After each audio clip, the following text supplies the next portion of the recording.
name is Tove Ryding, and I speak on behalf of Eurodad and the Civil Society Financing for Development Group. We welcome the growing recognition of the fact that the OECD standards on global tax issues that have been produced in the inclusive framework do not include the interests and concerns of developing countries. In this context, we are deeply concerned by the fact that some developed countries have now started discussing blacklisting of countries that do not follow the OECD standards. We've seen this before, and it is a highly concerning approach. We understand that some developed countries are also considering to blacklist least developed countries that do not follow the OECD tax standards. This is not tax cooperation. This will only lead to more tax conflicts and to more inconsistency in the international tax system.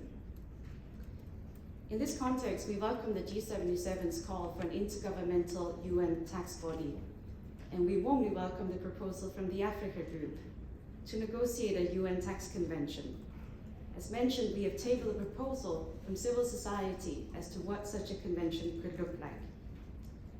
We must also acknowledge that this is no longer a discussion about whether the OECD or the UN should set global standards on tax. If the UN does not lead the global fight against international tax dodging, there will be no global fight against international tax dodging. The standards set at the OECD will never become truly endorsed global standards, and a standard does not become global just because you call it a global standard. In fact, we're seeing that the OECD is even struggling to get its own member states to implement the new OECD tax standards.